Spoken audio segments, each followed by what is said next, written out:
আয়েশা বলে তুমি হয়তো জিব্রাইল ছাড়া আর কেউ না।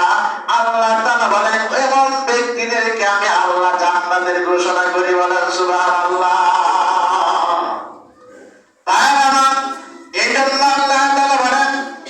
মানুষ আমরা কালো হতে পারি, ধলা হতে পারি, গরিব হতে পারি, ধনী হতে পারি, কোনো সমস্যা নাই। মানুষের সবচেয়ে সমস্যা হলো ইমানের সমস্যা। কিসের সমস্যা? জোরে বলেন, কিসের সমস্যা? যার ইমান ভালো তার সব ভালো। যার ইমান আছে তার দুনিয়াটাই তার জন্য আছে। যার ইমান নাই তার কোন দুনিয়াও নাই, পরকালও নাই, বলা ঠিক কিনা? এই জন্য আমাদের ইমানটাকে মজবুত করতে হবে, ইমানটাকে আমাদের তাজা করতে হবে। যারা জান্নাতের সার্টিফিকেট দুনিয়ার থেকে পেয়ে গেছেন তারা যেভাবে কাজ করেছে আমাদের সেভাবে কাজ করতে হবে।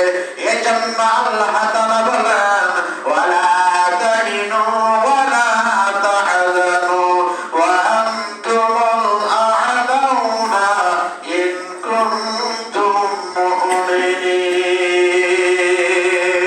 তাদের দুনিয়াতে কোনো দুঃখ নাই, তাদের কোনো চিন্তা নাই।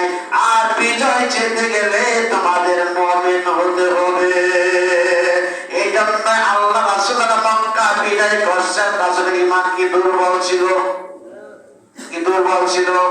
আবু বকর ঈমান কি দুর্বল ছিল? আবু বকরের ঈমান কি দুর্বল ছিল? পৃথিবীর যত সাহাবী ছিল তখন একজনের দুর্বল ঈমান ছিল না। দুর্বল ঈমান থাকতো মক্কা বিজয় করা সম্ভব ছিল না।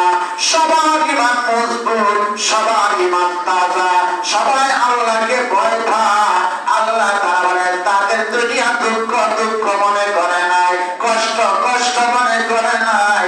আমি আল্লাহ তাদের জন্যই মক্কা বিজয় করে দিছি, বলেন সুবহানাল্লাহ।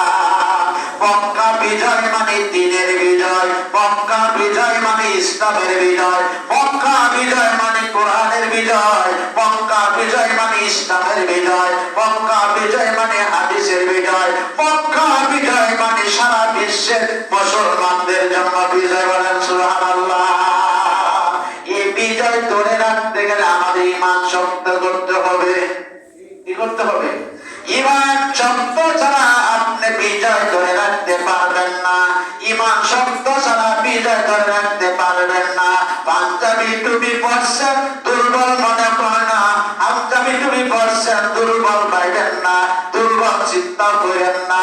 আল্লাহ তাআলা বলেন যখন দুর্বলের সময় দুর্বল, গরমের সময় গরম, তার নাম হয়েছে মুসলমান, বলেন সুবহানাল্লাহ।